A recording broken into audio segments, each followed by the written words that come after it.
Have you seen that replay, buddy? All right, man, I'm done talking to you. You can't be done talking to me. You're right here facing me. I back. Trust me, I back. Dana! 60 G's, baby!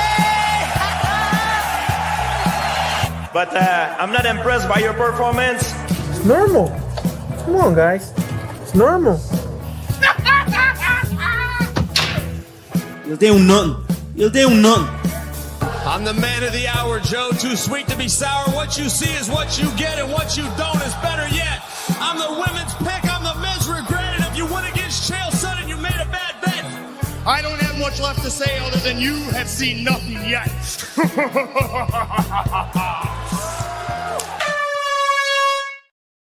What's going on, Fight Week Show fans, Fight Week Show people? Then we are back with another Don't Stop Shakedown show. We got a full panel in the house today. We got special guests in the house.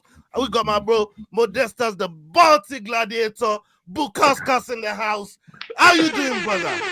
Yes, guys. How's it going? Good to be here with all of y'all, and good to see you, Ola, mate. We literally met for the first time in person at the O2. What a great time! What a great event!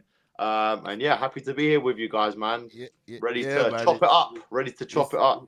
It's wild, man, and thank you for pulling up, man. We've been trying to make this happen for a minute, but we're glad that we got it done today. And joining us also on the panel, we got Cross, we got Olin, we got the Rambling Dad podcast, we got Sterling, and we got Kick 'em in the Head. How's everybody doing, man? We start with Cross. How you doing, Cross? Man, I'm good. It's always good to chop it up with you boys, and welcome the special guest, Modestas, because we appreciate you coming on to join us, brother. Thank you so much, mate. Honestly, it's an absolute pleasure, and yeah, I'm looking forward to it. Olin? Man, what a pleasure. Always happy to chop it up with the guys. You know, any day we get to hang out with you, it's another beautiful day in paradise, my guys. And Modestas Bukowskis in the house. Man, technical difficulties or not, we're so thrilled to have you here, man. And looks like you made a quick stop to the barber right before the show. We appreciate you looking so darn fresh too, man.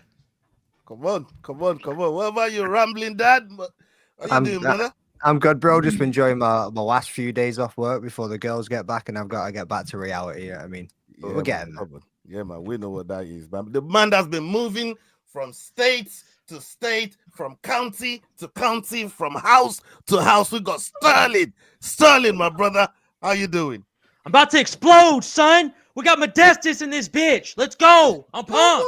We're here with the boys, man. We're about to have a fucking Wednesday and chop it up about MMA, dog. Always a good day. Yo, kick him in the fucking head. I appreciate everyone on here looking fresh as well, yeah. But I just got the fresh fade. You know what I mean? Had to be ready. And the one man that ain't fucking looking fresh because I kicked him in the head off the top of the table. It's Yao in the house. Yao, bro. How you feeling, man? Hey, the hyenas got you, yeah, brother. I think Moddy B needs some context in this one. It's like, why is this man getting attacked? I'm jammed, guys. Yeah, we can tell you're suffering down there, man. It's all good. We got you, man. You know what I mean? We got you, bro. Stay down there, man. It's on Darlington, man. Look at that shit. Woo. Hey, is that you, Magdane? Is that you? Is that Olin? Nah, that was me, brother. Oh, yeah. That's the OG, dog. That's the OG right there. The original. Come on, baby. Olin, all them moves, right? You got them going on. All right, okay. We got topics to talk about, man. And we're gonna get everybody's takes. I'm gonna come to to Modestas first. Once we hear the clip that Leroy has put together for us, and we get your take on what's being said there. So let's hear this, and we'll come to Muddy.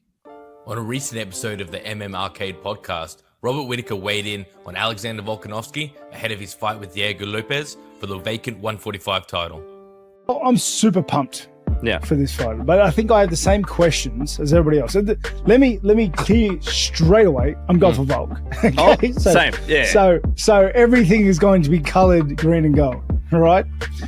Now, but I think the $1 million question is what Volk are we going to see in the octagon come that night, UFC 314? Because his everyone was already talking about his losses to Makhachev, his knockout, and then you back back that onto the knockout with Topuria, back that onto his age, and as MMA fans like to do, as soon as he lost, they started throwing his age around and calling him a wash, which is the silliest thing I've ever heard. Like, MMA fans are the best and worst of us as people. They really are.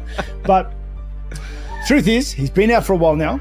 He's coming off, he's coming off 3 losses in a row? Two losses in a row. 2 losses in a row, yeah. Makhachev and Topuria. Yeah. Bad losses the last couple. His age is a factor in this. Which Volk are we going to see in the octagon come 314? Diego Lopez, right now, running that confidence and hype train like nobody's business. Yeah. He's just... Momentum is a serious thing in MMA because it just promotes so much confidence in yourself. It promotes so much doubt in your opponents, and you just run with it, and you can see it. We've seen it many, many times, many-fold against multiple other fighters. It's happened time and time again. I feel like Conor is a big example of that, when he was just running through people. Pereira as well before his last fight. Diego Lopez is running that train. He put a beating on Ortega. Oh, okay, that was brutal, bro. Mate, it was hard to watch. Oh, yeah. Side note, how tough is Ortega, but Diego's in a very, very dangerous form right now. Okay, Makhachev 1 Volk, I think beats Diego Lopez. Volk's skill set and just his composure, his toughness, his grit, his fight IQ, his ability to fight in the octagon is 0 to none, second to none. Okay, he's amazing. But again, with all the other factors we look into it, which Volk do we see?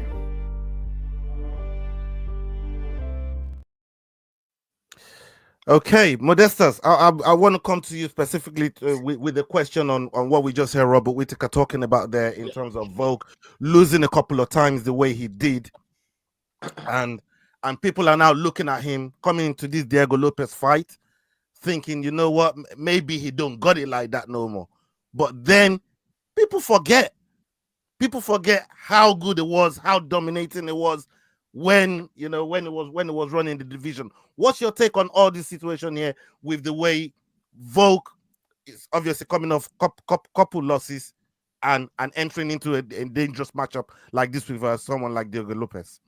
Definitely, there's a lot of hints of I must have forgot. You know what I mean with Alexander Volkanovski. Sorry. He's a very well-rounded mixed martial artist. As Whittaker was saying, his fight IQ is second to none. He managed to mix everything so well together. Managed to blend all the arts, uses grappling. As you saw, obviously against Yair, he was able to get him down. He was able to put pressure on the floor. He can strike with the best of them. He showed amazing takedown defense in his first fight with Islam Makhachev. But I have to admit, obviously, it's not the best position for him to be in, coming off of knockout losses as well. And obviously, Diego Lopez is, like I say, with a lot of momentum behind him. And I have to admit, I resonate quite a lot with Diego Lopez because of his story. He's got a massive comeback story. And, my manager, because we both share the same manager, he often talks about how, Diego Lopez, he had a lot of adversity. He's managed to come back and, he weathered the storm and he stayed in the game. He stayed true to himself, and look where he is now. He just believed in himself. Dream, believe, and make it happen, like it says on his chest. So I think all of that, that just gives you almost gives you superpowers. Having that mindset behind you when you're going into a title fight where this is literally everything you've been working for. This is everything that you've been training for. You've been through all the hardest bits of adversity. He's young still as well. He's pretty much just peaking up in towards his prime, whereas Volk is almost on the other side of that. So that's why I say there's a lot of momentum for Diego Lopez going into this fight, and I truly think he can put on a spectacular performance. You look at his ground game as well.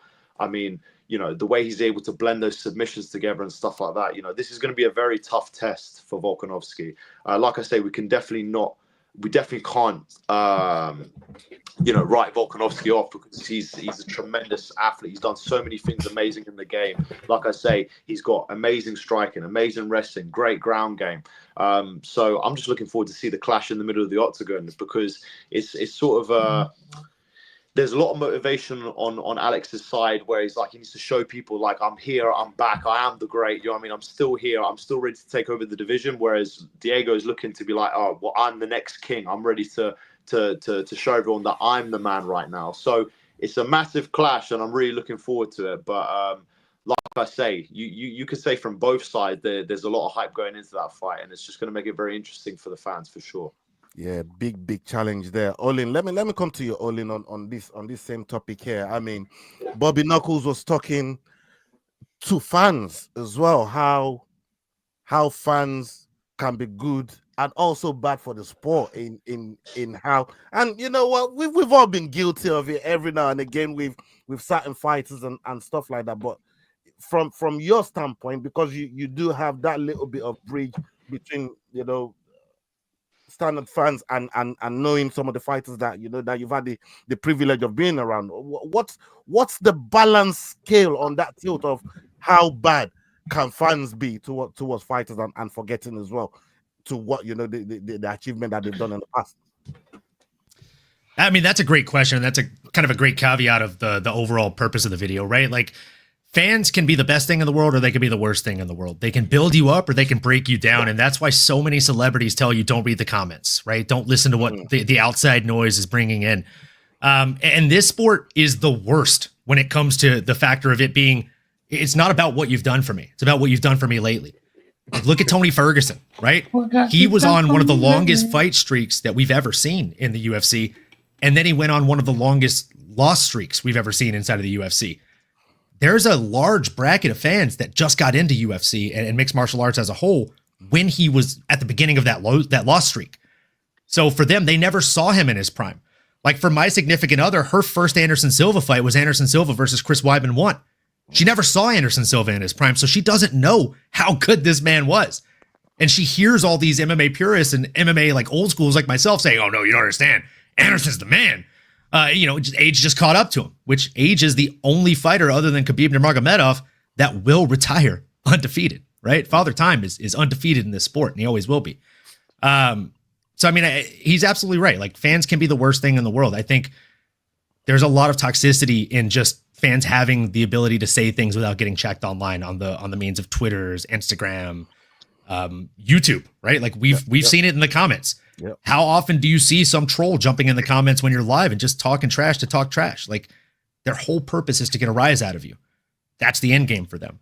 And they're not going to stop until they do, typically. So yeah, fans are very, very toxic, but these fighters know their way around. Like they're exactly that. They're fighters. They're resilient to it. I think Modi B can speak to that. I'm sure he's seen the good, the bad, and the ugly in his comment section. Oh yeah, right? Well, we're definitely going to be getting to that with Modi B later on in the show when, you know, yeah. So when we come to questions to him. You just have to learn to kind of let it roll off your shoulders, right? Like Jay-Z said, dust your shoulders off. But yeah, age is an undefeated factor, and that's enough to worry about, let alone the stuff fans are saying about you as you're aging up. For real. Cross, I'm going to ask you this. Are we in danger of just leaving, just not thinking Volk can really go in and really put the smack down on Lopez? Like, obviously, we've seen the momentum of Lopez coming into this fight, and something told me that that Leroy creamed this part while he was making that video when they were talking about Ortega getting bit the fuck up, because he knows that shit gonna hurt me. He knew that shit was gonna hurt me. And as I was listening to that video there, I thought, oh, Leroy, you motherfucker, you have to put that in there. But are we in danger of literally forgetting what Volk has been about and how dominating it was? What he did to Holloway 3 times. Like, nobody really done that to Holloway before, you know? Like, are we in danger of that going into this matchup against Lopez? I personally don't think we're in danger of that. Just simply you know, in sports, man, everybody's memory is so short-sighted, and we don't really appreciate the guys as we should in the moment. And then once it's all over and we look back at it like, man, like that was wild. I got to see all of that. And to be honest, man, Volk is truly up against it in this fight. But at the same time, it's a great opportunity for him to write a beautiful story, to do something that's never been done in the UFC. Like a guy to lose 2 fights back to back and then come back and win a title hasn't happened in the UFC. So the opportunity, the stage is there for a great story. And with a win, all the fans are going to be right back on the bandwagon. Yeah, man. McDane, now let me ask you if you got something on this Lopez and Volk situation here. Obviously, from what Robert Whittaker was talking about earlier on. What do you got? Yeah, well, I'm of the opposite choice. I mean, I think Diego Lopez is probably gonna get it early. That's the way I kind of see it going. You can't underestimate Volk at all. I mean, I think if it gets past the 3rd round, that's where we're really gonna see him shine. But I feel like Lopez is going to come out with like some gas in his ass on, and he's just going to sprint across the octagon and just start going for him. I think if he gets it in the 1st, 2nd, or 3rd, it could go Lopez's way. But any later than that, you've really got to take the experience and the dog that Volk is into consideration as well. Sterling, you got anything to put on that? I'm going to be coming to you both on the next topic, actually. But see if you got something to that topic, brother. I think all you boys nailed it, man. It's sad watching these dudes go, though, man. I'm not gonna lie to you. All the guys that fought before the Reeboks era, seeing all these guys leave, and like Volk, man, these people have no idea what this dude did, man. Dude's a monster. But I'm getting Volk all day, son. I'm from Texas, but this week I'm from the fucking land down under, son. Fuck Diego Lopez. But not like that. No disrespect. No disrespect. But, no Volkanovski all day. Big Moody, you know how it is over here. You know how it is over here, Big Moody. Hey, I've never seen a walk back so quick, bro. Like that was a quick walk back. He was like, yeah. I just had to make sure that was said. No, that's what's up, man. That's what's up. I hear you guys loud and clear. I wanted to come to McDane quickly.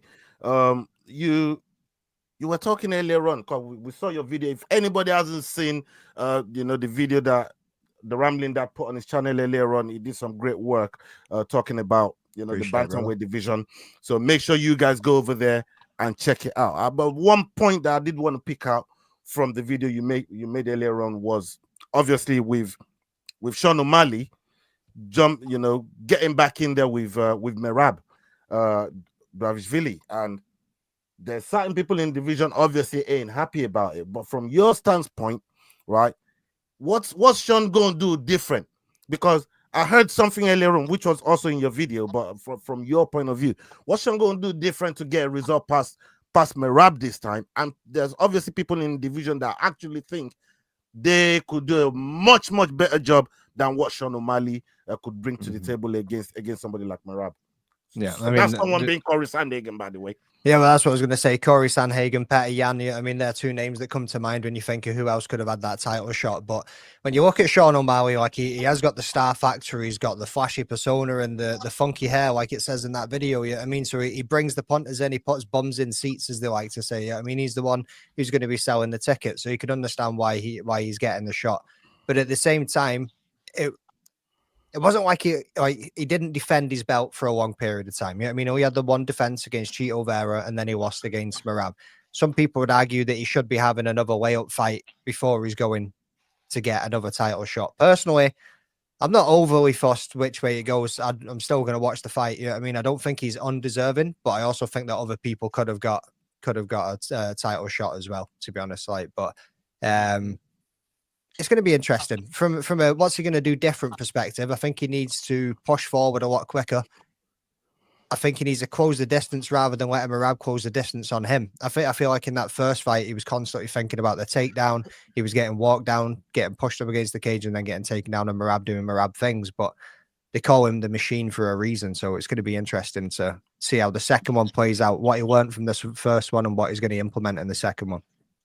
Okay. And there's the hip surgery in there too. So that's another factor. But how much difference is that going to make when you've got somebody going for takedown after takedown after takedown? Crazy cardio.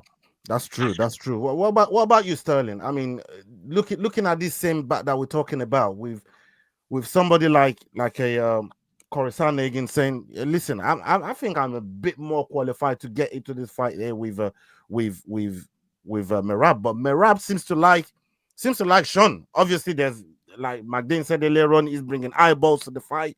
He's putting bombs and sits, and that means a bigger paycheck compared to maybe some of the other fighters that are in the division. And I've actually seen Merab trying to get Sean to really drive up this matchup and sell the fight, because he probably wants a bigger paycheck than he got the last time, knowing that he gonna whoop Sean anyways. I mean, what's your take on that situation there? Bro, I was surprised that Corey even took the Figgy fight, because I thought Corey was going to be next, to be honest with y'all. I was super excited for that. But, I mean, us hardcores, we fucking want that shit all day. To the casuals, is Sanhagen versus Merab going to sell more than Sean O'Malley? I don't think so, bro. I get why Merab wants to fight O'Malley again, because he's going to do the same thing he did, boys. He's gonna make us think we're going to box. When we might see it, he might stand up a little bit more, which, I mean, I don't mind him doing what he does. I prefer him just to be the machine. So if he's going to go out there and probably we're going to get the same fight again like we did in Noche, and he's going to get that bag, son. He's going to get that bag, and then he's going to fight Corey. So it's kind of smart from Merab, bro, if you look at it like that, to be honest. Yeah, man. Muddy, I want to ask you this. If you're with us, I wanted to ask you, when you look at that bantamweight division, right? And obviously Merab is ruling that division there with an iron fist, if you like. But there are certain people in the division that took exception to Dana saying Sean O'Malley is being the biggest star in the bantamweight division. People like Aljamain Sterling, they didn't like it. You know, there's some of the other guys that's been on there that's feeling kind of slighted. Like how do people, obviously you're in the industry with them, manage those situations, those things like that, when you hear the top brass speaking about another fighter that's done maybe even less than you've done as a champion or as a contender in the division? Like how do you guys handle that sort of situation there? Yeah, so sorry guys, like everything is like lagging, so everyone's no, that's fine. Take your time. So it's You're good. It's literally overplaying on my answers a little bit. But anyways, in my personal opinion, I think that ultimately it's down to who's bringing more eyes on the game, if you know what I mean. So you got, like, you know, obviously Sean O'Malley, like he's a massive draw. There's loads of people that are interested in him and what he's doing. Now it's funny because I think Merab, with some of the little skits that he's been doing and some of these little theatrics that he's been doing online, has given him a lot more popularity. And obviously then beating Sean O'Malley, he's taken away a lot of his steam, and Sean O'Malley is now sort of taking a little bit of a back seat in terms of promoting himself, because he's sort of working on himself a little bit more. And sometimes it can get a little bit hectic when you're in the public eye all the time. Like, you know, I can't imagine what it's like when you've got, like, you know, that many followers and like people always wanting stuff from left, right, and center. Do you know what I mean? Hearing so many different things.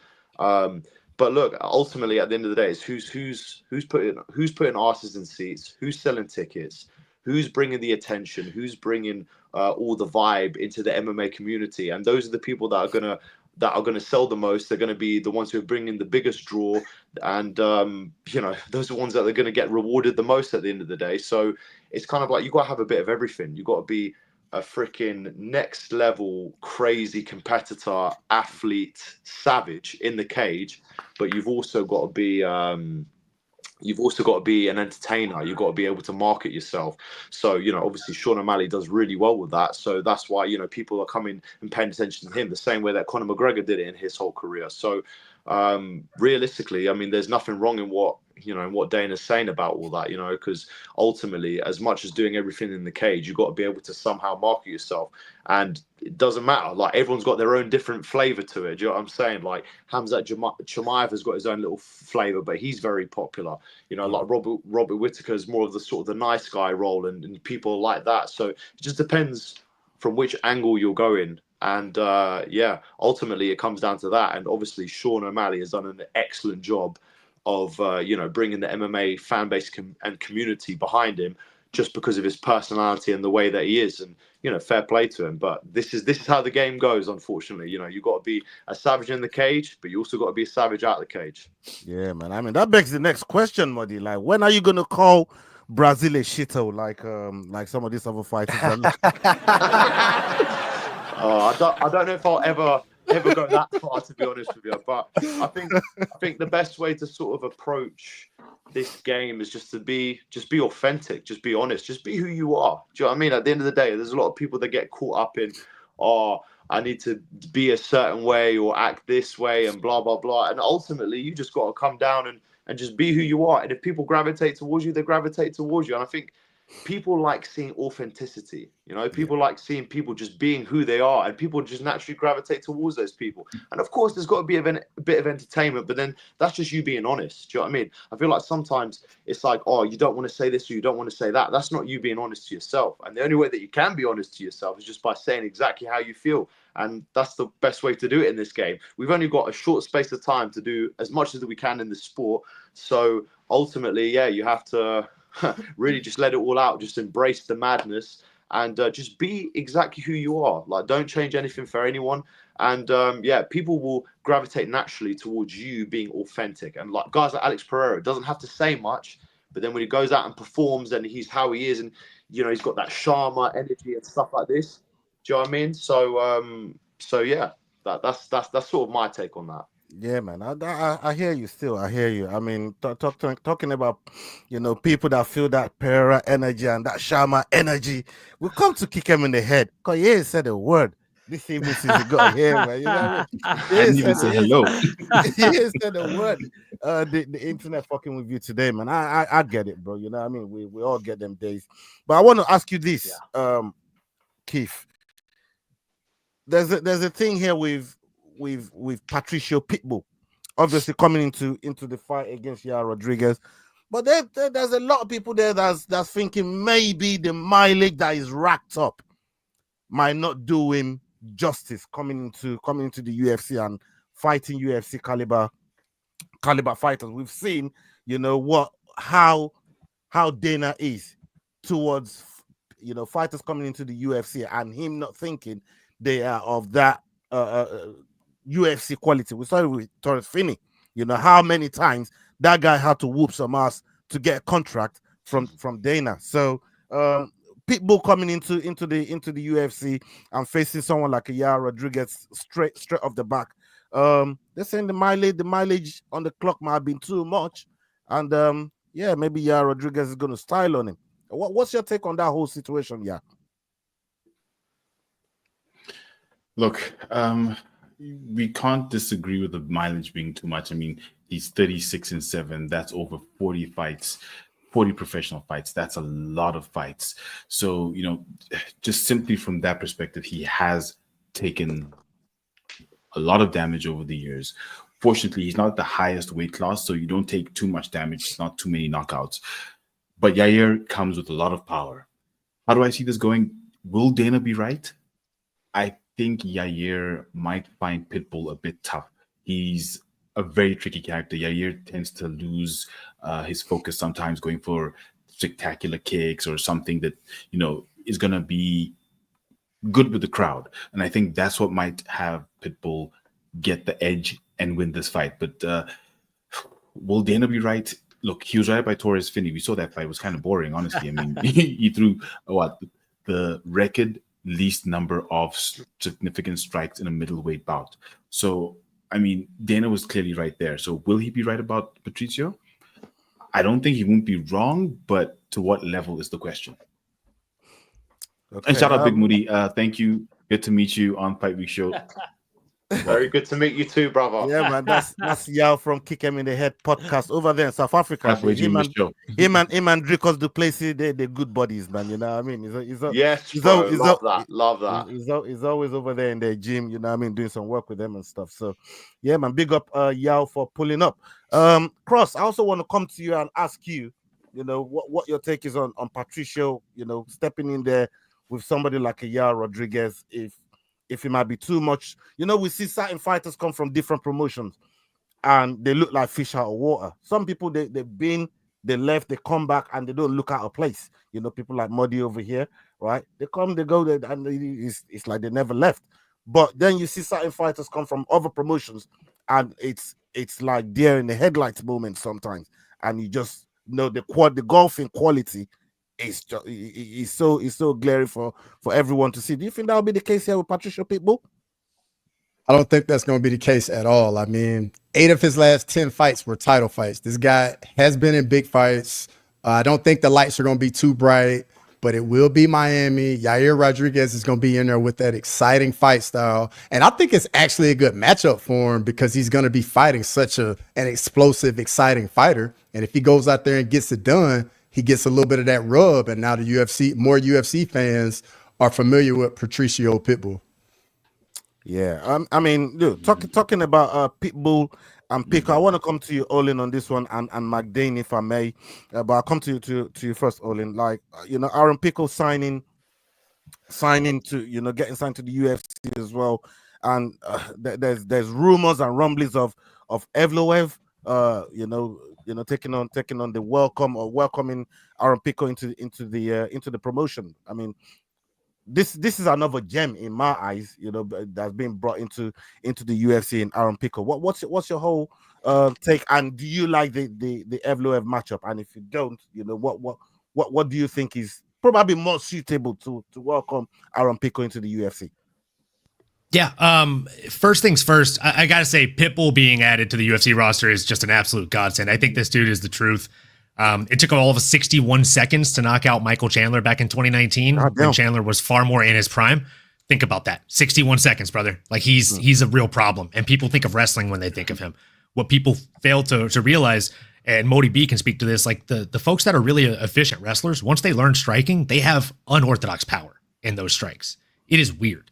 And he's one of those guys. And Aaron Pico, very similar, right? He's done work at AKA a long time ago, back when I was there very briefly. I saw him in the gym a few times. Like he's a special kid. And I truly think that he was being held back in the previous promotions he fought for. Do I like the Evloev matchup for Aaron Pico? Absolutely. I think that's a banger of a matchup. Do I think it makes any sense if you're Movsar Evloev? Not a chance. You should be fighting up. You should be asking for a title shot. You should be standing 10 toes on the ground and standing on business with that request. And you asked me a follow-up, like, is there another matchup that I think would be better suited for him? Maybe not better suited for him, but better suited for us as fans. Oh, yeah. Give me Aaron Pico versus Arnold Almighty Allen. I mean, inject that into my veins, brother. I want to see it. Let's go. I like that. Come on. McDane. I mean, only just segue right there for your boy. That's nicely set up for you, bro. Sorry to put you on the spot there, McDane. that's right there for you, McDane, man. Sure, man. Let's hear it, bro. Man. Arnold Allen dust them, yeah. I mean, hometown boy. There's levels. I'm hearing a bet. I didn't expect any less from you, brother. I didn't expect any less. I'm always gonna back Arnie, bro. I'm never gonna fucking say shit. Yeah, I mean, come on, 100%. What I also want to say though, boys, is this fight was fake news. So you're talking about something that wasn't actually ever getting lined up. Big Marcel dropped this on his Instagram today. Okay. This is why you don't run with a report that you can't confirm yourself, even when the original sources are 99% legit. Find out yourself and don't just copy the news and act like you have sources telling you the same. Damn. You're a part of the problem if a fight is not done or gonna happen and you copy and post it. I make mistakes as well, but not time after time. Now you know why I never posted it. So that was leading to Crazy Kev, as we've seen on Twitter. Apparently he doesn't miss. He definitely misses.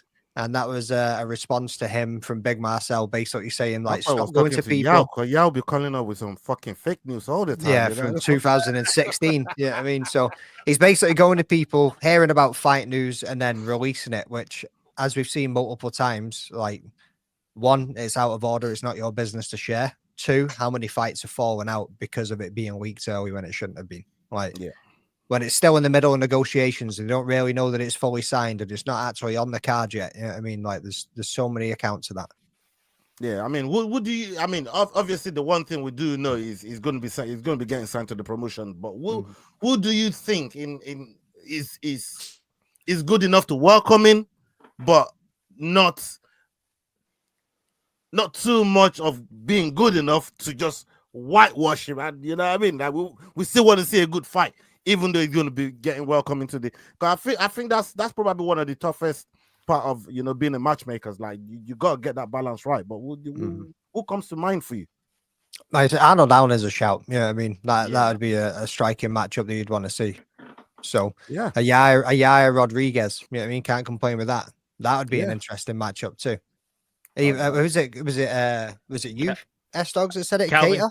I like Yeah. Calvin Qatar, dog. Him and Calvin Qatar would be a scrap. And like what you said with Giga, Calvin, Oh, Arnold, Giga as well, yeah. Ooh, Yeah. Giga's a great shout, boys. Giga's a that great was, shout. That was last night we were talking about that, and I said, Yeah, bro. I remember Yeah, hearing that in bro. the show last night when I was listening. That was a really great shout. I meant to comment that. If you just want to see a scrap, dude, and if you don't know Aaron Pico, he's gonna come in here and let it hang, son. And it's gonna be a war if you put him up against somebody like that. Evavlov did not get me going. I was so glad that was fake news because that just not fun.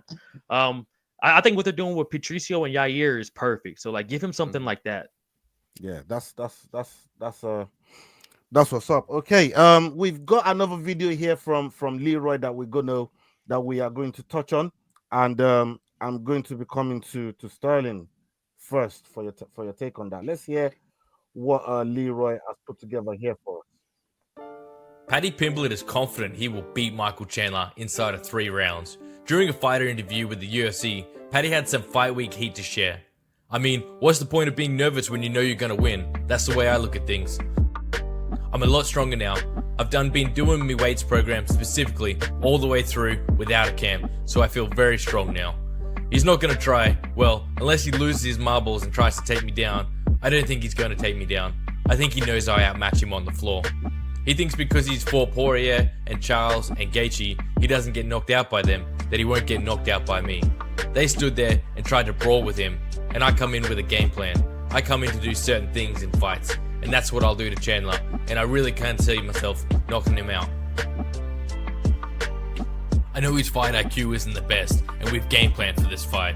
In another interview with UFC News, Paddy made his prediction for the matchup this weekend. This isn't going 5 rounds, Chandler gets finished in 2. What do you guys think of the matchup, and who do you see coming out victorious? It's Sterling. Leroy asked you, bro. Leroy asked you. Good. End, bro. That was good, man. That's Shout out good, brother. Leroy, man. Shout out Leroy. That boy smooth with it. But dog, honestly, to me, this is my main event because the main event is gonna be a bit depressing if Volk loses. And I'm just gonna be nervous going into that fight. You know what I'm saying? I'm not gonna be enjoying that fight laying down unders through my headphones that whole entire fight. This fight is gonna be a scrap, boys. This is gonna be 2 gladiators going in there and letting leather slain, boys. I think if this fight does go to the ground, it's because somebody got dropped and the other one came on top and it might stay there for a little bit. If it does go to the ground, son, Paddy's jiu-jitsu is fucking nasty. What he did to Bobby Green or King Green, let's never fucking forget, dirty. He's gonna be a problem. But here's the thing, though. Paddy's gonna come out there swinging with that head up, son. And if Michael hits you, boys, I mean, did you see their fists? They don't even look like human hands no more. They look like Paddy with the broken deformed. knuckle. It looked fucking massive, that knuckle, doesn't it? Dude, if they hit you with that, I mean, Modestus, it's like Modestus over here. If he touches you, you're gonna go see Jesus Christ. You're gonna go see the God of gods. So it's like that, boys. If either one of these dudes get touched, have fucking fun. Modestus, what do you think, dog?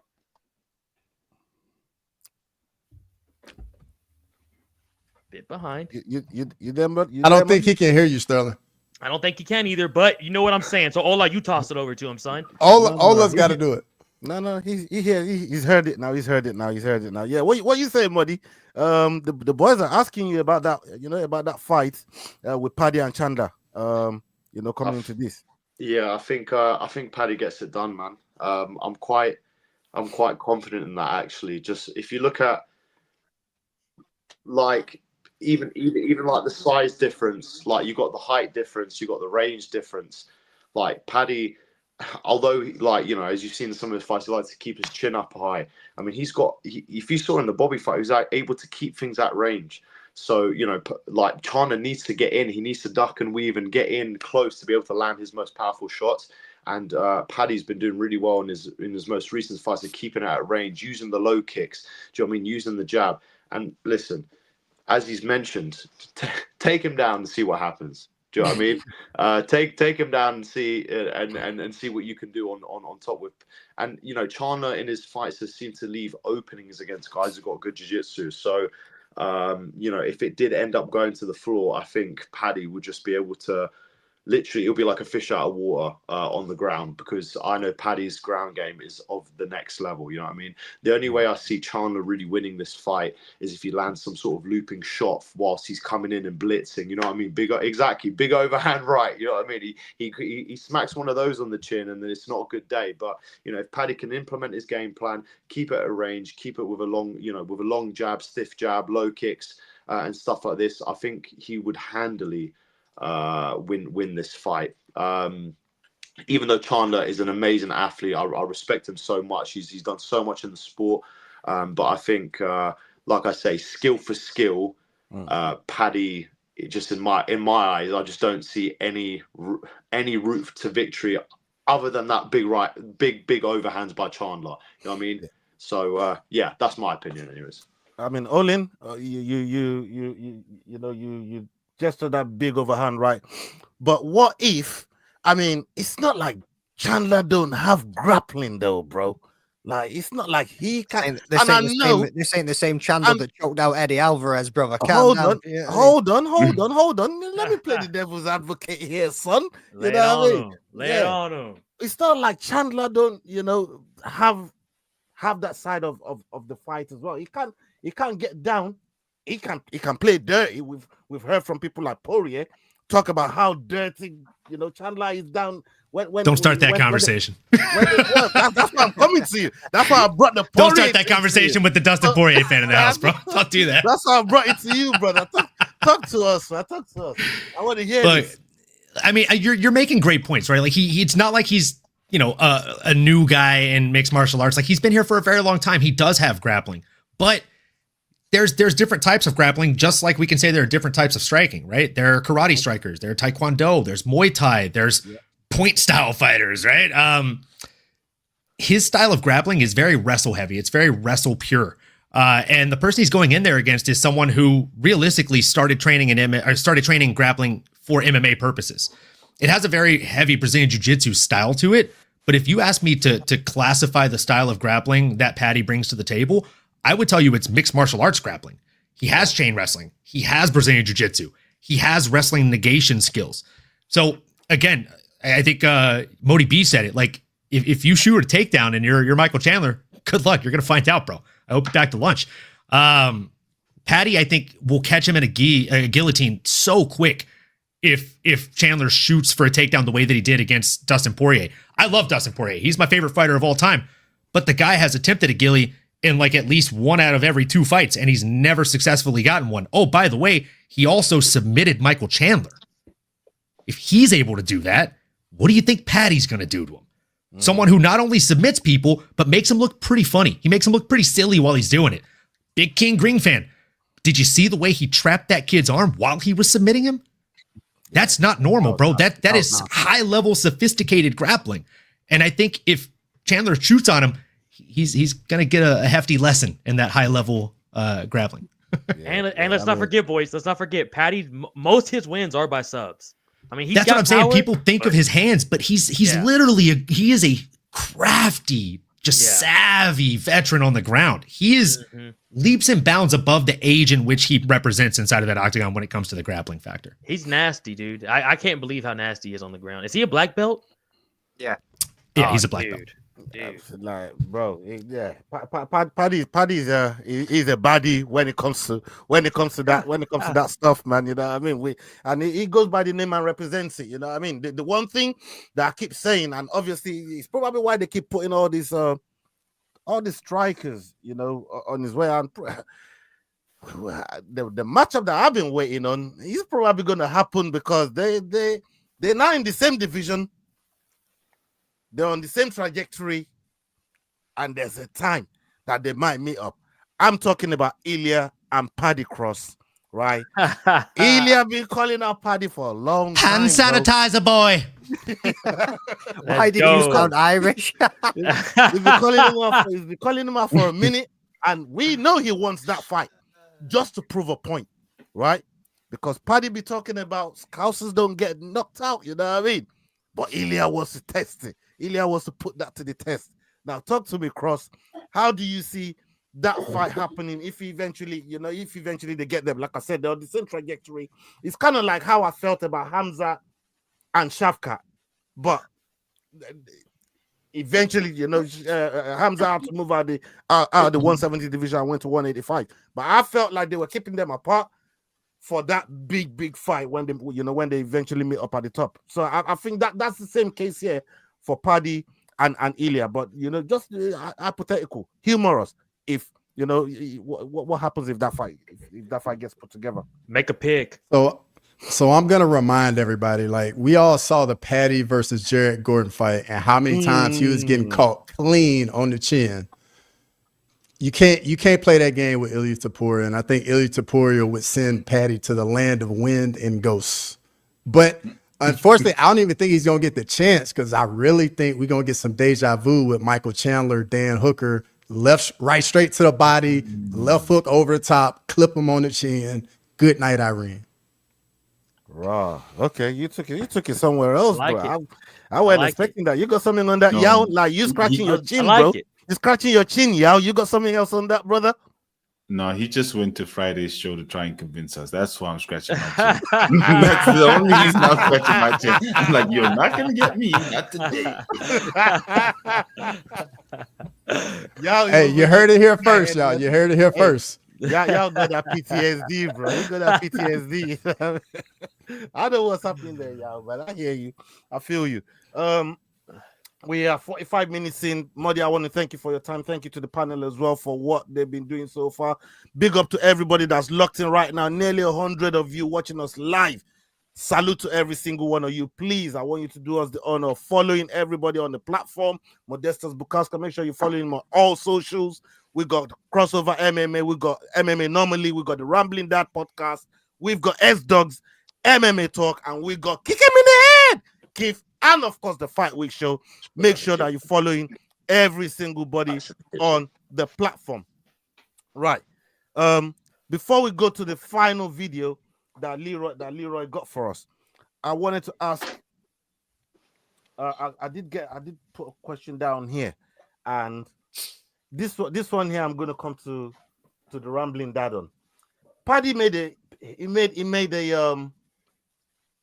pick, if you like, or take, and he reckons John Bones Jones beats up on Tom Aspinall, brother. Right? This is what Paddy said. Do you realize who's sitting below you, bro? You better respect the man. You better put some respect on his name, son. Like, if he's gonna fuck you up, son, you better put some respect on that man. You just lost a friend, bro. Listen, he was backing Paddy earlier on. Now I've been spinning around all these brothers, but I see what. He doesn't endorse his picks, though. He doesn't endorse his picks. So I'm coming to you, bro, McDane. I mean, Paddy's saying that. Is this?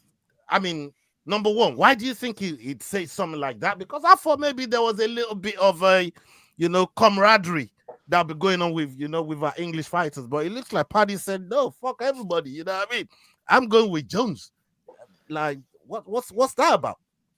That's just Manchester and Liverpool, mate. They've never got on. It's a feud that's gone back for hundreds of years. That one. You know what? I like the dimension you've taken it, brother. I like it. Please tell us more. If that's his honest opinion, his honest pick, then that's what it is. Yeah, I mean, if he thinks that Jones is going to beat Tom, then sound. That's his opinion. Isn't entitled to it. Doesn't mean it's going to happen, though, does it? Yeah, I mean, like Tom's too fast. He's too slick. He's fucking like anybody that thinks that Tom can't grapple is an absolute fucking idiot. Yeah, I mean, like everyone's like, what happens when John Jones puts him on his back? Fucking watch what happens if John Jones manages to put him on his back. No, he's Derek Lewis stand up, knock his ass out. Come on, baby. Come on, baby. D. Lewis. Hey. And hit me, brother. You know what I want. Come on, bro. I got you. Let's see here. Where's it at? Here I'm happy. Thank you. Oh, here we go.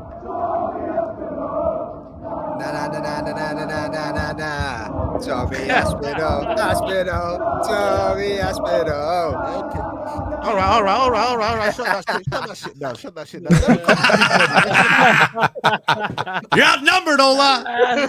Let me come to Big Buddy on this one. I mean, we've seen the evolution in your game. I mean, since you've been out there training with Tom Aspinall and the people around him, we see all over your social media the work that you've been doing racking up the submissions as well. And like I said, the significant difference and leveling up in your game is there for everyone to see. Now, how much of a badass is Tom Aspinall? Being around him, we see in his fights, but being around him, maybe some of the things that, the general public or fans don't get to see, that, that you can just give us a little nugget of, what this brother is really about. And if he's really about this whole Jones situation, brother, talk to us. Tom is an absolute animal. Tom is an absolute animal. It's crazy because I'm so grateful and honored to be able to train with the interim heavyweight champion of the world, who in my eyes, I believe will be the heavyweight champion of the world. Yes, and I know that's contrary to other people's opinion, but honestly, if you look at his game, I've never seen someone so fast. Like, I'm a light heavyweight and I'm a fast light heavyweight. I'm not a slow light heavyweight. Like, I like to use my speed to my advantage. Tom is also using that speed to his advantage. He used to do the sparring with Tyson Fury back in the day, and you can see it like in his hands and his movement. He's working with high-level grapplers as well. You got Phil DeFries in the camp. I think he's like an 11-time KSW champion, and he does the same thing to everyone. Takes them down and beats them up on the floor. And he's got this guy to train with like on a regular basis to try and hold him down, to try and beat him up, and he has to overcome that and weather that storm. Honestly, if it would have went to the floor against Curtis Blades, I think he would have been readily able to handle himself. Obviously, I understand John Jones is another level. He's going to be working with like really good guys. He's got Gordon Ryan. Obviously, he's going to be taking this fight very, very seriously.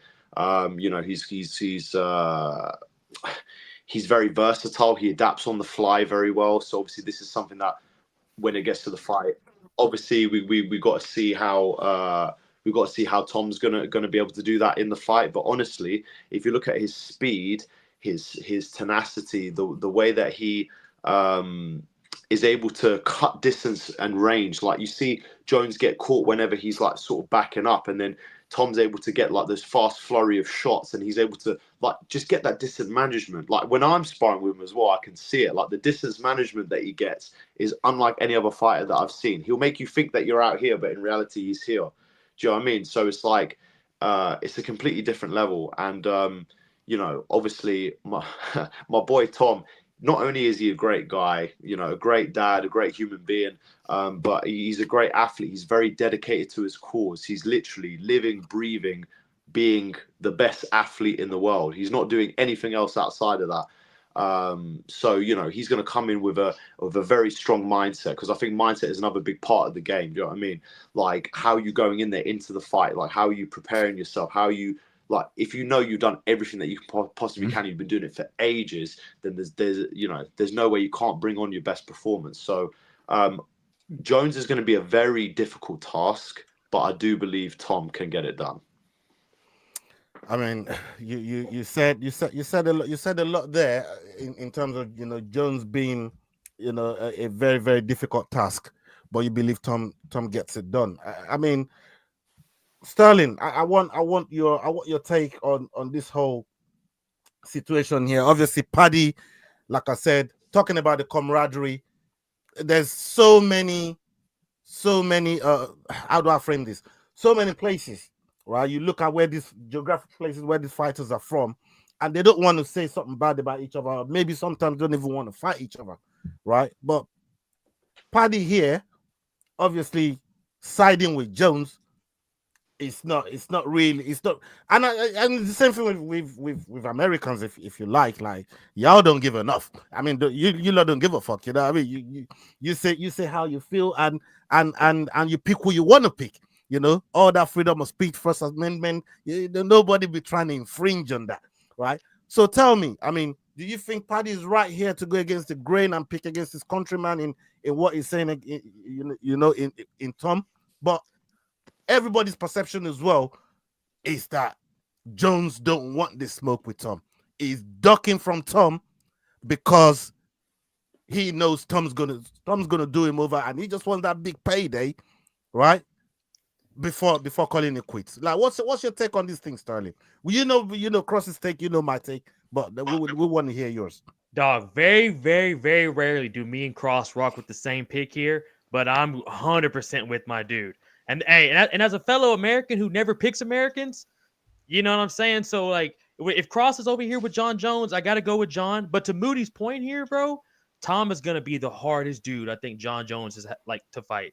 Like, size-wise, power-wise, speed, just how good he is, bro. I mean, he's grown up doing this shit. You know what I'm saying? Like, his dad's taught him this shit since he was a child, bro. This is all he does. And like what Moody was saying, his range is disgusting. And just how fucking quick he is. Hold on, who's Moody? Big Moody. Who's Moody, bro? You having a bad day? You know Moody how right now? You know how he is with names, bro. You know how he is with names. I'm not gonna do that. I'm not gonna say his name. Don't do that to me. My brother. Moody. Modi. If I say your name, you're gonna Appreciate have that. Appreciate that. Big brother, love, man. You're gonna have 6 different names if I say your name, so I can't do it to you like that. I'm surprised he's not throwing random A in there somewhere. Big Muda. Come on. I can't. He likes adding A's to names that don't exist. Big Maddie. I can't disrespect you like that, dog. So I just got to go with what I'm going with off the dome here. But I got you, man. I got you, bro. But I feel a little bit disrespectful picking John Jones after you just tossed up everything you were saying about Tom. I was hoping this was going to go to Cross so I could follow him. But I'm sorry, Moody. I got to go with John Jones here. But here's the thing. I'm not hating if Tom gets it done. I'm not hating at all. Big fucking Tommy guy here. But if you told me gun against my head, I got to go with John Jones and Cross. Back me up now. Bro, like I hear all of what you guys are saying, and I get it. But one thing you guys are leaving out is John Jones' mind. Got all the skills, puts it all together, and that is an element that Tom hasn't seen against anybody. But at the end of the day, I hope the fight happens because I want to see who gets it. Obviously, I'm gonna ride with John because if John gets it done, you know. The send off and him just exiting the stage left, defeating all generational fighters. There's not going to be anything else anybody else can really say. Yeah, I mean, so Cybora's not got a mind that doesn't know how to put it together. Ooh, Curtis Blades hasn't got a mind that doesn't know how to put it together. Ah, shit. Like John Jones? Absolutely not. No, not like John Jones. Absolutely not. No, absolutely not. I can jump into this, Cross. Like I completely agree with what you're saying in factor of the mind, right? Like me and you had this conversation a handful of weeks ago when we were sitting, like literally having breakfast before we went to 311. We talked about the fighting nerds and Carlos Prates. And we agreed that the best thing about him, it's not his striking, it's not his speed, it's not his timing, it's his brain, it's his mind, it's his eyes, it's the way he sees things, right? So Big Modi beats Jones at 205. Facts. Let's go. Let's go. Love that. Come on. But no, like I do agree with you. Like dude, we'll always be in your corner, bro. Come on, dog. I love you guys. Honestly, that that means a lot. Like I say, do you know what I mean? It's funny. It's mad to even think that when I was 22, I was sparring with the guy. So yeah, man. Like I say, that would definitely be a dream matchup of mine. Oh, hold on. What you was sparring with Jones at 22? Tom. Yeah. Oh, with Jones? We're at in Albuquerque. No. I don't know guys, why. So sorry, my fingers like all right. literally. It's all right. You're good. So bad. Oh, you see all y'all perked up when he said he sparred with Jones. Fuck off, Cross. Let's go, bro. Let's go. Hey, he said he sparred with Jones. Everybody's like, what? I understand. It was a while ago. It was literally. Yeah, tell us more, man. Tell us more, big. Yeah, tell us about that. You talked us through the Tom sparring. We got to hear the John sparring. Give us both sides of the coin here, brother. We got to hear this. Obviously, that was a different time. Like I say, I was like 22. I think I was 4-0 as a pro at the time. And I just remember, yeah, like we were literally like sparring pretty much most days, like for 10 weeks.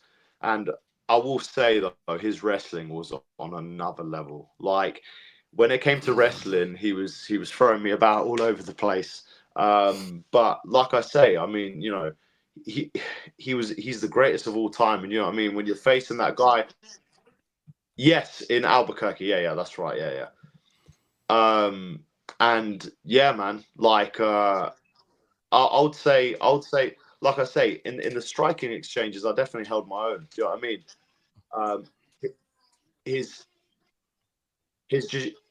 Sorry, mate. Like my screen is like lagging mad. So like it's like fine. It's fine. basically Ignore showing it. everyone's responses. Yeah. Like I'm so sorry. On my end, like it's showing everything, like literally, like maybe 2 minutes, 3 minutes after it's been said. So that's why, like, sometimes I can't give you real time reactions. You know what I mean? But anyways, I'll do my best here, anyways. Yeah, like I say, I mean, we had some really good rounds. I mean, listen, if he was asking me to spar him all the time, whenever there was 10 weeks, 10 weeks on my training camp, and he wanted to spar with me, that pretty much says that that I can fight. Do you know what I'm saying? So I was doing rounds with the heavyweights. I was doing rounds with Jones every day. I was doing grappling rounds with him, and obviously he's an absolutely incredible athlete. I will say his wrestling was something that I've never seen before. Like I definitely since that experience, I knew that I had to work so hard on my wrestling, to especially on the defensive side, to make sure that I'll be able to cope against guys who've got wrestling of that. And his limbs are just so long. Like, do you know what I mean? He can hit you from different angles. But like I said, mate, I mean, it's not like I got completely wiped the floor with. Do you know what I mean? I held my own, and this was when I was 22, and I believe Jones was probably 27 or 28 at the time. This was when he was fighting over in St. Preux. So he's and like I said, I sparred with both of them. I know that obviously Jones would have improved massively since then, probably especially in the grappling side. And but obviously Tom's been coming up and working his way up the game, and he's got different attributes. And Jones is at heavyweight, not a light heavyweight anymore. At light heavyweight, he was a different guy. He's completely shredded, and he brought different attributes to the game. So now at heavyweight, it's going to be, things will change slightly. Do you know what I mean? Maybe he hasn't got quite the speed that he has before. So this is why like I say, I had an incredible experience sparring with both men, and both were great guys, both were great athletes, and for me, I'm obviously looking forward to it. But like I say, having sparred them both, and I just got to go with my boy Tom. He's like I say, for me, he's an inspiration. Like Tom, for me, is like my idol. And I really want him to do well, and I know he can do well because I've seen it in the gym. When he turns it on, mate, that right hand is from hell, mate. Honestly, if that right hand touches you, it's not a good day. And yeah, man, like I say, in MMA, you have to work everything. So yeah, I mean, I guess you could say I've been incredibly blessed to be able to be in a room with all of these savages. So I'm very grateful because it just makes me a better athlete myself. So yeah, man, I'm looking forward to seeing all the results of all of these fights, man. Yeah, man. We got one more video from Leroy. A lot of hard work to put these videos together. We're going to listen to the last one. I'm going to get everybody's takes. And after that, or a couple of people's takes. After that, we've got some questions for Modestas, about what he's been doing, what he's got coming up, and all this other stuff. Whatever questions you guys got for him, you guys can fire them at Modestas. But let's get this one more clip that Leroy has put together for us before we get out of here. Let's see it. UFC lightweight Armen Tsarukyan has fired back at Paddy Pimblett after the Liverpool native appeared on the Full Send podcast criticising Armen over his alleged injury before pulling out of UFC 311. The only person in the top 10 I can think of who's under 35 is Armen Tsarukyan. He's just a little posh boy who's had everything handed to him on a silver platter by his dad. Do you think he actually got injured or no? Or what do you think happened? No, he's a little bitch ass. That's what you are, Armen. Little boy. I was confused too because we had him on the pod that week too, and then I don't know, he was doing videos too with Nina drama. He was like wrestling and shit. Yeah. And then he was doing them videos where he flips forward on his neck. Right. And then he's saying that he's got a bad back. Dana said, didn't he? It was Dana shot him down in that interview. I was like, whoa, that's heavy, that. You don't want the boss saying that about you. But because he got asked, didn't he, is Armen still number one? Right. And he was like, no, he's going to have to go back to the drawing board. Yeah. He basically said that doctors come out and Heather, the best masseuse and the PI, come out and they never said to him, you can't fight. He decided he's not going to fight. So basically, Armen, you shit your pants. Know what I mean? That's what you did. You farted and followed through and had shit coming down your leg. So Tsarukyan responded on X, criticising the Paddy for a supposed easy path to the ladder of the lightweight division. Says the guy who got the easiest path to the top in UFC, just because he's got a funny accent and a budget Beatles haircut, Tsarukyan wrote. I dare you to call me out if you win, and we will see who will shit their pants in the octagon when we meet. Let me come to you, Keith, because you've been dipping in and out, and we know your internet is giving you some problem. But I want to get you while you're still here. What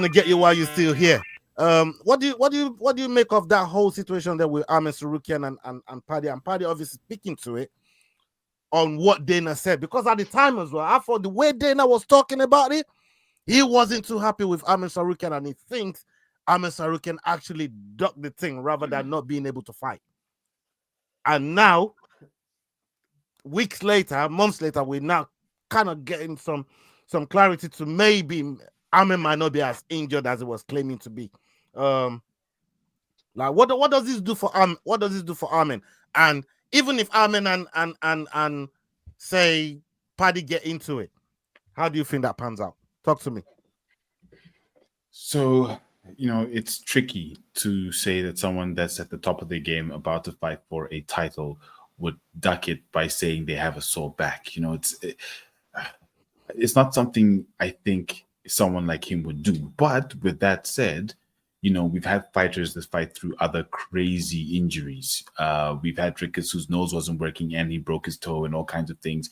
So, to say my back was sore, I'm not going to fight, I'm not going to give myself a chance, isn't what we think the fight game is about. But it is a smart move to not take the fight. However, if you're Dana, you've now had to put Renato Moicano, who we all know was not ready, against literally the pound-for-pound king, Islam Makhachev, which is then unfair on Moicano and Makhachev. So I'd also be pissed off if I was Dana. Now, how would it pan out if Tsarukyan had to come back and face Pimblett? Look, I'm not going to make a call on that one. That's a very, very tough fight there. I don't know. But maybe Tsarukyan. It'll be a great fight. I'd like to see that fight. I'd like to see them squash the beef. So, yeah, I'm not too sure who'll take that one at this point. I mean, McDane, do you want him to squash the beef? I don't want to squash no beef. I don't want to hold. Hey, hey, McDane, talk to me, brother. You want that beef squashed? Not really. I'd be interested in seeing the fight if Paddy gets past Chandler. That'd be the next step he could take towards getting his title shot. You know what I mean? Hey, let me stop you right there. Paddy said if he gets past Chandler, he wants Charles Oliveira or Justin Gaethje. Right. Okay. Fair. Take my money. I'm all over those fights. You know what I mean? Yeah, But now, if Tsarukyan wants it, you know what I mean? Paddy's really setting a storyline there. You know what I mean? He's probably being smart. He's on camera. He knows what he's doing. He's not daft. Let's throw some insults out. Let's wind up this beef a little bit more, and then we can have a look and see if that's something they can line up in the future. I like it because who knows down the line that might be a #1 contender fight, and Paddy can see that coming. And the names that I put in the hat as well. Let me come to you, Cross. The name that I put in the hat as well in the Charles Oliveira or Justin Gaethje knows that gets him to the dance as well. That gets him to the table where he can start talking about Islam a little bit. What do you think? I mean, it makes sense why he brought up Armen Tsarukyan's name. I mean, we all know what happened at UFC 311. He didn't make the fight. There's some rumors as to why. We all think what we think. So it's very easy to kick the guy while he's down. So I get that. He's gotta set up fights down the line and make money for himself. So I get that side of it. But on the flip side, you got to fight this weekend. Like, that's what you need to be worried about. Like, you got to go in there with a killer and Michael Chandler that's trying to knock your block off, and you need to get ready for that. Yeah, I'm with you on that. Olin, you got something on that? No, I mean, just gonna ride the coattails of all the better speakers than me in the chat right now. No, I feel like it's a great call out to call Armen. I mean, he crapped the money bag, right? Like me and this guy, we were there. The only thing that I can say that he did right is speaking of right, that's me right here to your right. The only thing I can say he did right is at least he pulled out early enough for them to rework all the merch, which me and Cross literally both talked about ad nauseum that we were super impressed by. They had new merch at the event for sale with Money Moicano's face instead of Armen. They already replaced him on all the merch. They had him replaced on the signs. It was insane, bro. The level of production, like, what was it, 2 days? They had 48 hours to rework. No, it was 1 day. Oh my God. That's a marketing nightmare, bro. Working in corporate marketing and sales, I know this is a literal nightmare for the UFC, but they're like, you know what? We're in the fight business, so what are we going to do? We're going to roll with the punches. They reprinted everything. It was fantastic. As the other speakers have said, like, was Money Moicano ready for that step up in competition? No, but he's made his whole shtick for the last 13 months. Moicano wants money. Yeah. He got more money. So, I mean, did he lose the fight? Yes. Did he win the war? Yes. The guy succeeded. He passed the mission, baby. He's on to the next level. And the best thing about it is he lost the fight, but it took nothing away from him. Because people aren't saying, oh man, Moicano really had a chance in there against Islam. Nobody was saying that going into that fight. Everybody knew how the fight was going to play out. So Paddy's a smart guy, and he knows exactly how to keep himself in the limelight before he fights, after he fights, and everything in between. Armen is trying to claw back his way at a winnable fight and get himself back into favorable fashion with the big boss, right? The tomato himself, Dana White. So yeah, I mean, it's a smart play for both guys. The more they talk crap about each other, the more we talk about them both, and the more it works themselves into a fight, whether it's against each other or the next best thing. Yeah, man. I mean, Sterling, let me get your take on this whole Pimblett, Armen Tsarukyan, and even if, again, like we said, if that fight was to happen down the line, what your thoughts are on that fight if it does happen?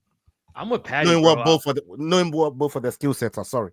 Continue. Bro, bro. I'm with Paddy all day, bro. I think that was bitch boy shit by Tsarukyan. You're trying to impress Nina Drama. You fuck up your back, and then day before the thing, it could have been a weight cut issue. A lot of people were saying that he wasn't going to make the weight, but I think it was a little bit of both. And you really fumbled that fucking bag, man. And then you want to cry about not getting the title shot or not still being in the top 3.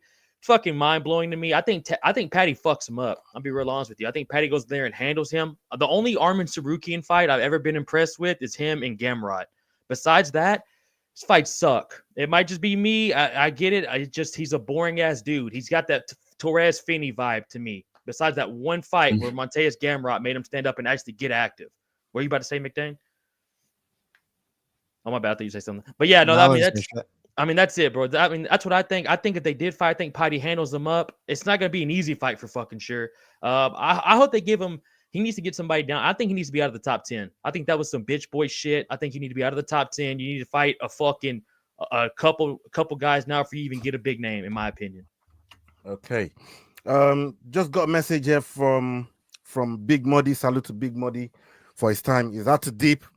The lagging is giving him, like, you can see how later on he's receiving all the information, and especially when he replied to you during that whole talk about fighting with sparring with Jones and stuff. So the connection is killing his laptop at the moment. So he's had to dip out, but he said he's going to pull up next time.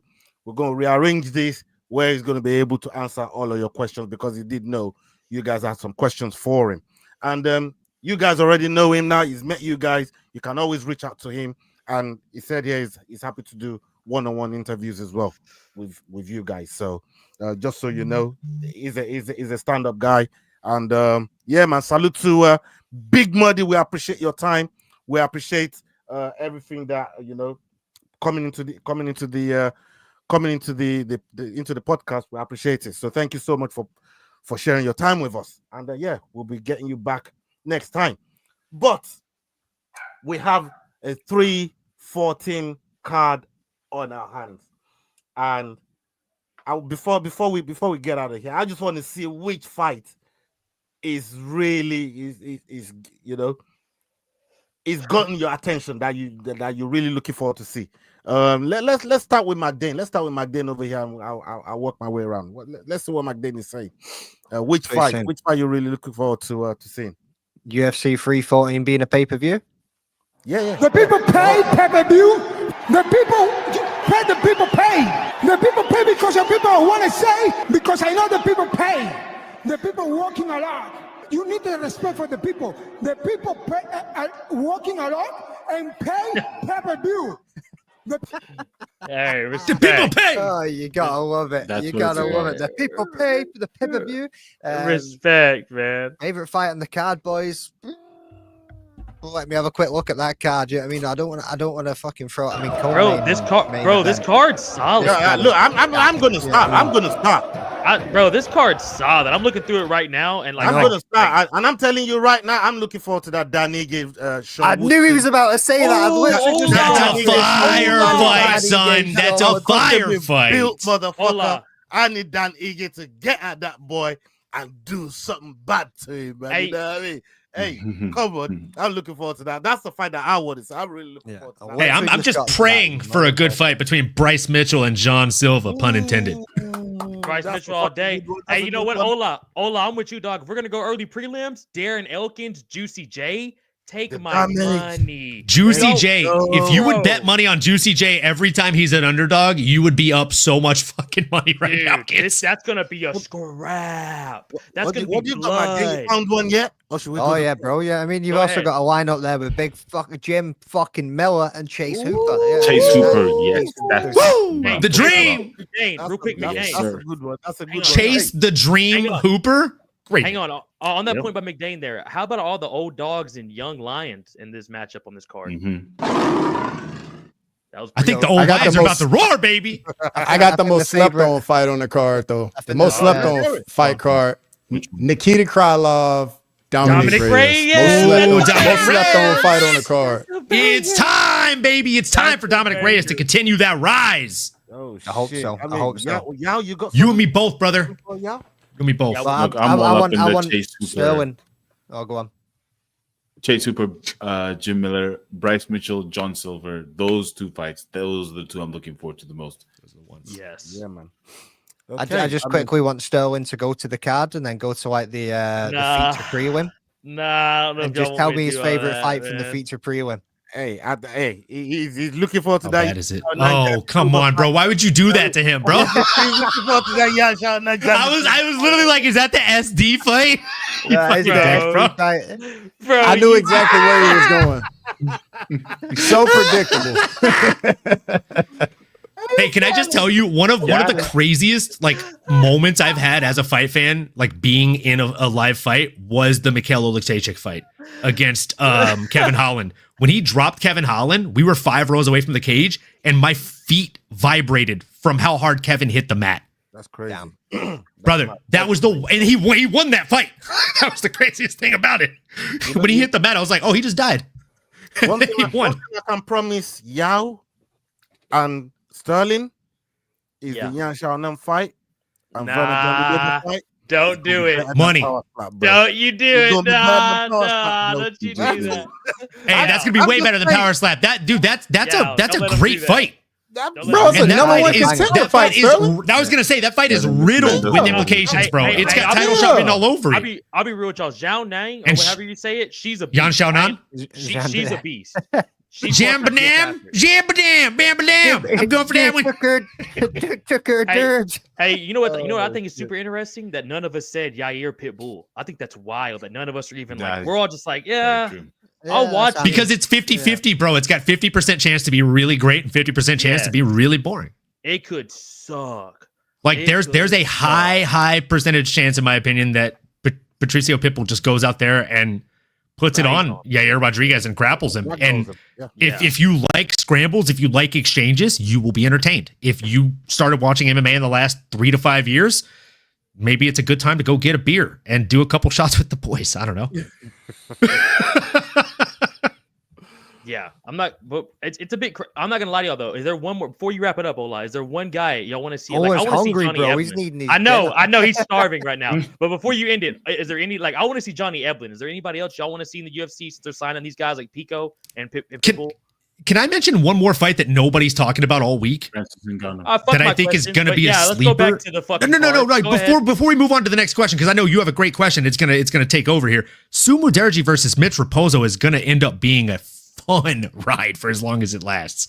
One of those men is getting finished, and there will be blood. Like, if you've seen a Sumo Derji fight, that dude, win or lose, he's in exciting fights. And Mitch Raposo needs to be in an exciting fight in order to keep a contract. Yeah, you're not But wrong. Sterling presented a great question. And Sterling, to answer your question, I mean, there's tons of fighters out there, and I mean, if Dana really wants to do something for me right now, go and do right by Francis Ngannou. I'm bringing back. This guy. Let's go, Ola.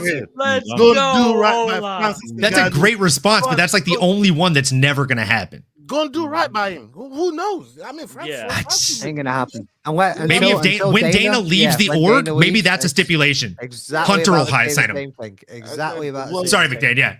But No, you good. Hive mind, bro. Hive mind. maybe these guys, the guys that probably got better names in the hat than I got. But no, Francis is the best name. I think. Oh fuck, never mind. Francis is not the best name. You just got trump carded, brother. Sorry.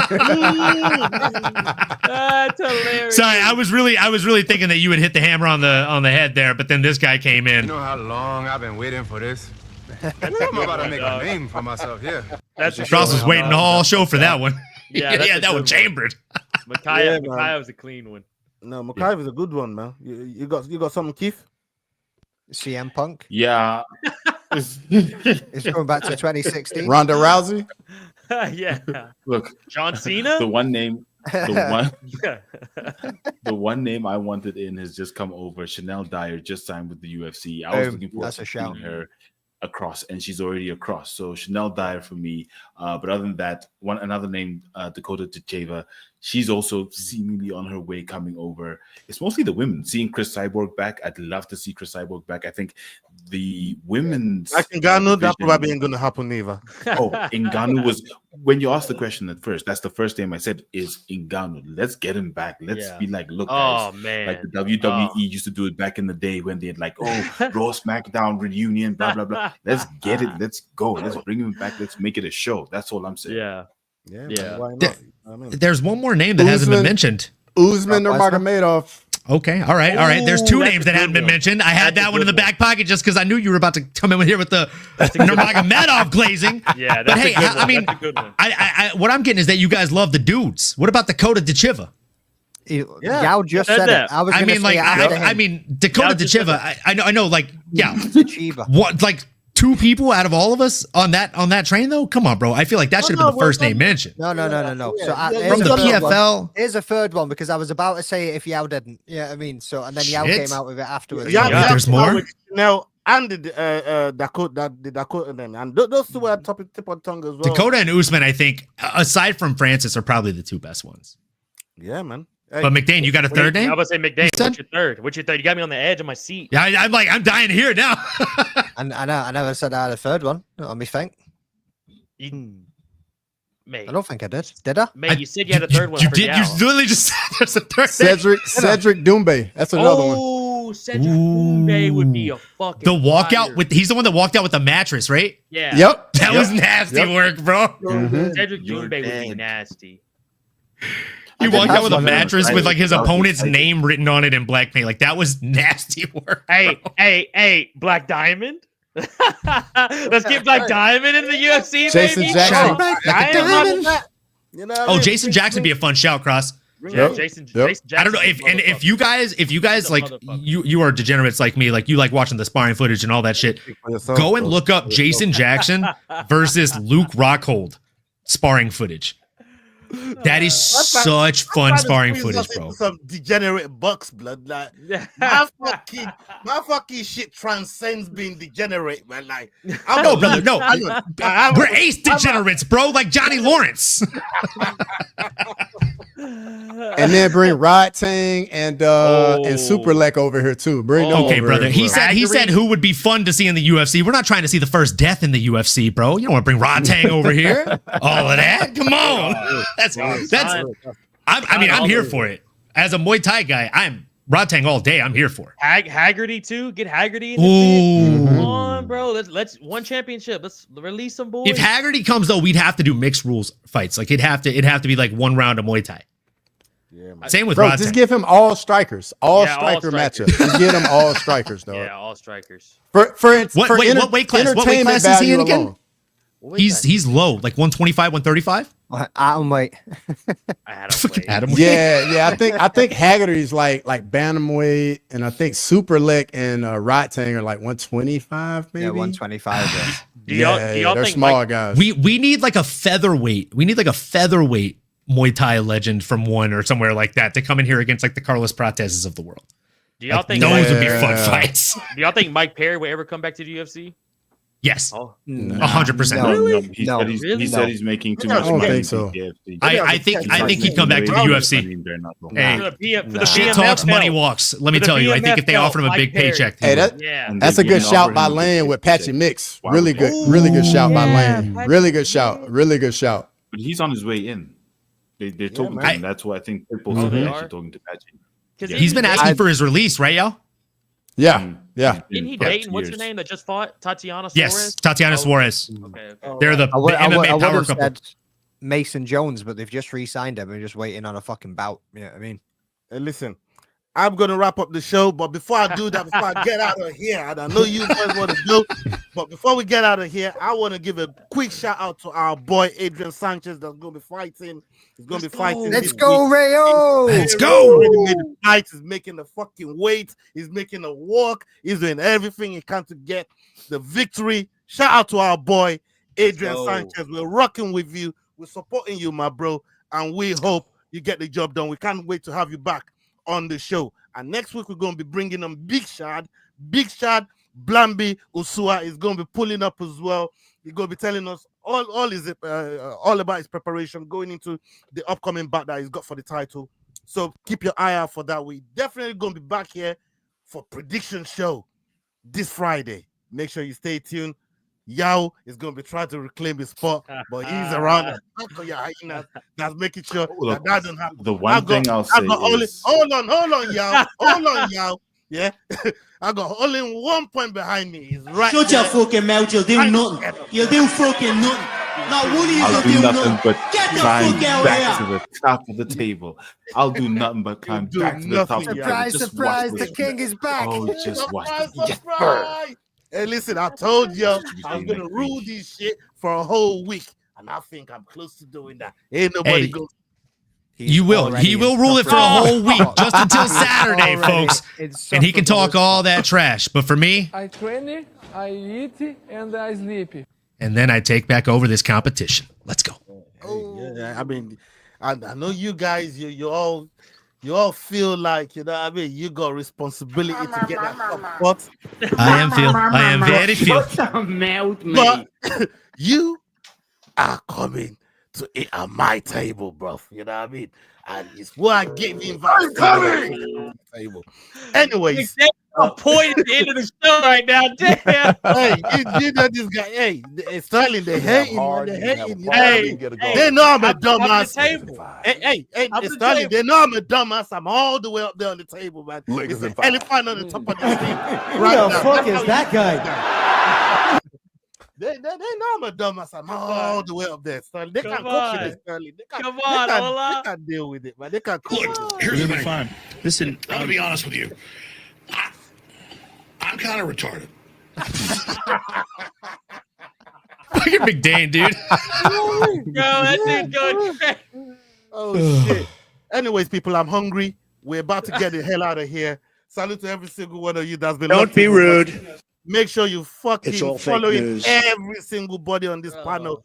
You're Crossover fired. MMA, Get out of here. MMA normally. We got Keith in the house. We got the Rambling That podcast. SDAWGSMMA, Making the Walk, the Fight Week Show. Make sure you're following Bundestas Bukaskas as well. Adrian Rayo Sanchez. Make sure you're following all these guys. We're showing love to them. And then, we'll be back on Friday for the prediction show. And hasta la vista. We're out. Salute. Peace. Why are you gay?